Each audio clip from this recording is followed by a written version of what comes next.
નમસ્કાર, જય હિન્દ, વંદે માતરમ મિત્રો. સ્વાગત છે આપ સૌનું ગુજરાત ટુડે ન્યૂઝમાં. ચાલો નજર કરીએ ગુજરાતના તમામ 34 જિલ્લાઓની નાની મોટી ખબરોએ. પરંતુ તે પહેલા તમે આ વિડિયો કયા જિલ્લો અથવા ગામ શહેર મહોલ્લેથી જોઈ રહ્યા છો અમને કોમેન્ટ કરીને જરૂર જણાવજો, જેથી અમે તમારા ગામ શહેર મહોલ્લાની ખબર તમને સૌથી પહેલા પહોંચાડી શકીએ. ખબરની શરૂઆત કરતા પહેલા એક વિનંતી છે કે તમે આ વિડિયોને લાઇક કરી દેજો, કારણ કે જ્યારે તમે વિડિયો લાઇક કરો છો ત્યારે જ YouTube અન્ય લોકોને આ વિડિયો બતાવે છે. તેથી અમારા માટે તમારો એક લાઇક ખૂબ જ મહત્વનો છે. દાહોદ ગરબાડામાં એક કૂવામાં પડી જવાથી ભાઈ બહેનના મોત થયા. આ બંને ભાઈ બહેન જરી બુઝર્ગમાં પોતાના ઘર નજીક રમતા સમયે એક કૂવામાં પડી ગયા. ગઈકાલ સાંજથી લાપતા રહેલા ભાઈ બહેનના મૃતદેહ એક ખુલ્લા કૂવામાં મળ્યા. બંનેના મૃતદેહોને કૂવામાંથી બહાર કાઢીને પોસ્ટમોર્ટમ માટે હોસ્પિટલ મોકલવામાં આવ્યા. આરોપ છે કે આ મોત ગ્રામ પંચાયતની બેદરકારીના કારણે થયા છે. ગામમાં ખુલ્લા કૂવાના મુદ્દે ગ્રામ પંચાયત સામે ગ્રામજનોએ ભારે રોષ વ્યક્ત કર્યો છે. સુરત જય શ્રીરામ ટેક્સટાઇલ માર્કેટમાં આગ લાગી. આગ લાગતા બજારમાં ભયજનક માહોલ છવાઈ ગયો. ફાયર બ્રિગેડના કર્મચારીઓ ઘટના સ્થળે પહોંચ્યા અને બચાવ કામગીરી શરૂ કરી. આગ બજારની ચોથી માળે આવેલી સીમા વેલ્વેટ ફેબ્રિકના ગોડાઉનમાં લાગી હતી. આગ લાગવાથી સ્થાનિક લોકોમાં ડરનો માહોલ સર્જાયો છે. ગઈકાલે પણ આ જ બજારમાં આગ લાગી હતી. આજે ફરી આગ લાગતા અનેક પ્રકારની ઝપાઝપી જોવા મળી રહી છે.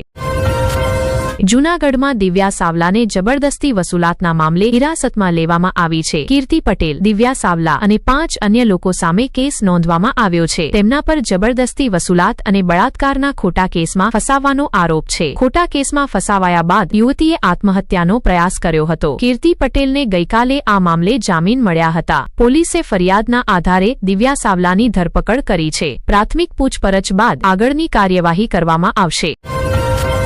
ગાંધીનગરથી પ્રાથમિક શિક્ષકો અને શિક્ષણ સહાયકો માટે મોટી ખબર સામે આવી છે. પ્રાથમિક શિક્ષણ નિયામક કચેરી દ્વારા એક પત્ર જાહેર કરવામાં આવ્યો છે, જેમાં જણાવવામાં આવ્યું છે કે પ્રાથમિક શિક્ષકો અને શિક્ષણ સહાયકો પાસેથી ગેરશૈક્ષણિક કામ ન લેવાય તેવા આદેશ આપવામાં આવ્યા છે. રાષ્ટ્રીય હિત માટે જરૂરી કામ સિવાય કોઈપણ કામ ન કરવા સૂચના આપવામાં આવી છે. આ પત્ર તમામ જિલ્લા પ્રાથમિક શિક્ષણ અધિકારીઓ, જિલ્લા શિક્ષણ સમિતિઓ અને વહીવટી અધિકારીઓને મોકલવામાં આવ્યો છે.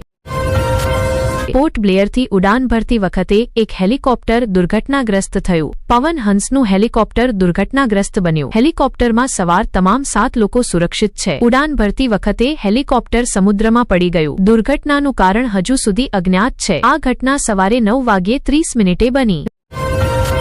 રાજકોટમાં સાયબર છેતરપિંડીના મામલે 3 વધુ આરોપીઓની ધરપકડ કરવામાં આવી છે. આ આરોપીઓને રાજકોટ ગ્રામ્ય સાયબર ક્રાઇમ વિભાગે પકડ્યા છે. મુખ્ય આરોપી અદિલુદ્દીન મહંમદ સહિત 3 લોકોને તેલંગાણા રાજ્યમાંથી ધરપકડ કરવામાં આવી છે. પોલીસ તપાસમાં ખુલ્યું છે કે 15 બેંક ખાતાઓમાં 1,500 કરોડ રૂપિયાનું લેવડ દેવડ થયું છે. તપાસમાં એ પણ સામે આવ્યું છે કે 1,500 કરોડ રૂપિયામાંથી 23 કરોડ રૂપિયા સાયબર છેતરપિંડી માટે હતા, જ્યારે બાકી રકમ ઓનલાઈન ગેમિંગ અને સાયબર છેતરપિંડી સાથે સંકળાયેલી છે. દેશભરમાં કુલ 180 ફરિયાદો નોંધાઈ છે, જેમાંથી 21 ફરિયાદો ગુજરાતમાં નોંધાઈ છે.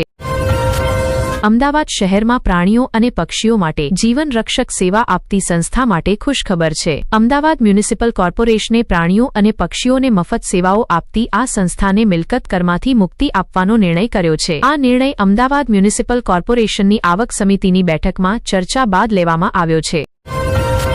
રાજકોટ ભાવનગરમાં લગ્નના જુલુસને લઈને ગોપાલ ઇટાલિયાનો તીવ્ર પ્રશ્ન. આ મુદ્દા બાદ આરોપીઓના પુનર્નિર્માણ અંગે પ્રશ્ન ઉઠ્યો, જેના જવાબમાં ગૃહ વિભાગે સ્પષ્ટતા કરી છે. છેલ્લા 2 વર્ષમાં રાજકોટ શહેર, જિલ્લા અને ભાવનગરમાં 92,121 ગુનાઓ નોંધાયા છે. ઇટાલિયાએ જણાવ્યું કે આ 92,121 કેસોમાંથી માત્ર 251 કેસોમાં જ પુનર્નિર્માણ કરવામાં આવ્યું છે. ગોપાલ ઇટાલિયાએ વ્યંગ્ય કરતા કહ્યું કે ગૃહમંત્રીએ કહ્યું હતું કે લગ્નનો જુલુસ જરૂર નીકળશે, પરંતુ ગરીબો, બેસહારા અને નાના લોકોના જુલુસ તો નીકળ્યા, મોટા લોકોના નહીં. સુરતના પુણાગામ વિસ્તારમાં નકલી પનીર બનાવતી ફેક્ટરી પર એસઓજી પોલીસે દરોડો પાડ્યો. એસઓજી અને એફએસઓની ટીમે પુણાગામ સ્થિત A1 ડેરી ફૂડ્સ પર કાર્યવાહી કરી. ડેરીમાંથી 329 કિલોગ્રામ શંકાસ્પદ પનીર જપ્ત કરવામાં આવ્યું. ડેરી સંચાલક સત્યવીર ધાકરને હિરાસતમાં લેવામાં આવ્યો અને તેની સામે કાનૂની કાર્યવાહી હાથ ધરવામાં આવી. સત્યવીર ધાકર છેલ્લા 2.5 વર્ષથી આ ગેરકાયદેસર ધંધો ચલાવી રહ્યો હતો. અમદાવાદના કે નગર વિસ્તારમાં સફાઈ કર્મીઓના પાર્ક પાસે એક કાર એક ઘર સાથે અથડાઈ. તેજ ગતિએ આવી રહેલી હોન્ડા સિટી કારે ઘરના આગળનું લોખંડનું ગેટ તોડી નાખ્યું અને ઘરના આંગણામાં ઘૂસી ગઈ. સદભાગ્યે કોઈને ગંભીર ઈજા પહોંચી નથી. સ્થાનિક લોકોના જણાવ્યા અનુસાર કાર ચલાવનાર એક ડોક્ટર હતો. કાર ચાલકને ઈજા થતા એમ્બ્યુલન્સ મારફતે હોસ્પિટલ ખસેડવામાં આવ્યો. અથડામણ એટલી ભયાનક હતી કે એક દ્વિચક્રી વાહન અને ઘરના મુખ્ય દરવાજાને નુકસાન પહોંચ્યું. રાજકોટ સિવિલ હોસ્પિટલની બેદરકારી સામે આવી છે. પીલિયા પીડિત એક યુવતીને બ્લડ કેન્સરની રિપોર્ટ આપી દેવામાં આવી. 18 વર્ષીય યુવતીનું લોહીનું નમૂનું લેવામાં આવ્યું અને રિપોર્ટ તૈયાર કરવામાં આવી. જ્યારે સિવિલ હોસ્પિટલ પ્રશાસને રિપોર્ટ સોંપી ત્યારે તેમાં બ્લડ કેન્સર લખેલું હતું. પરિવારજનોએ રિપોર્ટમાં દર્દીની ઉંમર જોયા બાદ શંકા વ્યક્ત કરી, કારણ કે રિપોર્ટમાં 40 વર્ષીય મહિલાનું નામ હતું. તપાસ કરતા રિપોર્ટમાં હેરફેર થયાનું બહાર આવ્યું. લસકાણામાં એક જર્જરિત ઇમારતની દિવાલ ધરાશાયી થઈ. ઇમારતનો ભાગ પડતા એક વ્યક્તિનું મોત થયું. એક વ્યક્તિ ઘાયલ થયો છે, જેને સારવાર માટે હોસ્પિટલમાં દાખલ કરવામાં આવ્યો છે. આ ઘટના ઇમારત જૂની હોવાને કારણે બની. ઘટના લસકાણા વિસ્તારના રામદેવનગરમાં બની. ફાયર બ્રિગેડ અને પોલીસ ઘટના સ્થળે હાજર છે. ઇમારત જૂની હોવા છતાં નગરપાલિકાએ બેદરકારી દાખવી હતી. આ દુર્ઘટના ઇમારતના જર્જરિત ભાગ પડવાથી સર્જાઈ.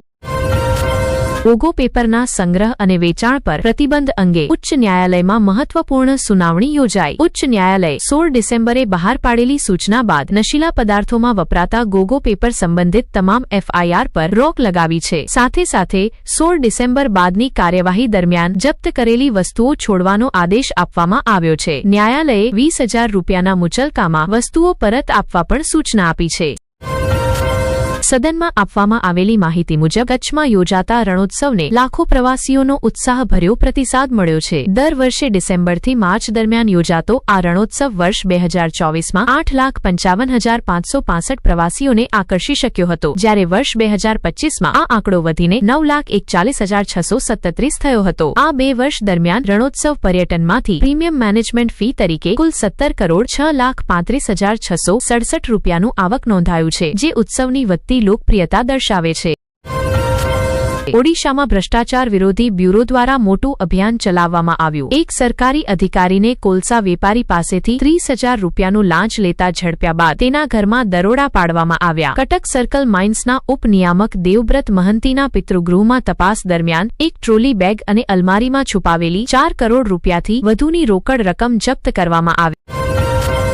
છેલ્લા 2 વર્ષમાં અમદાવાદ અને ગાંધીનગરના હોટેલોમાં દારૂના વેચાણથી સરકારને મોટું રાજસ્વ પ્રાપ્ત થયું છે. ધારાસભ્ય ઇમરાન ખેડાવાલાના પ્રશ્નના જવાબમાં સરકારે જણાવ્યું કે માત્ર અમદાવાદમાં જ દારૂના વેચાણથી 116 કરોડ 39,62,900 રૂપિયાનું આવક થયું છે. સરકારે સદનમાં આ પણ સ્પષ્ટ કર્યું કે આ આવક અમદાવાદ અને ગાંધીનગરના કુલ 32 હોટેલોમાંથી મળી છે.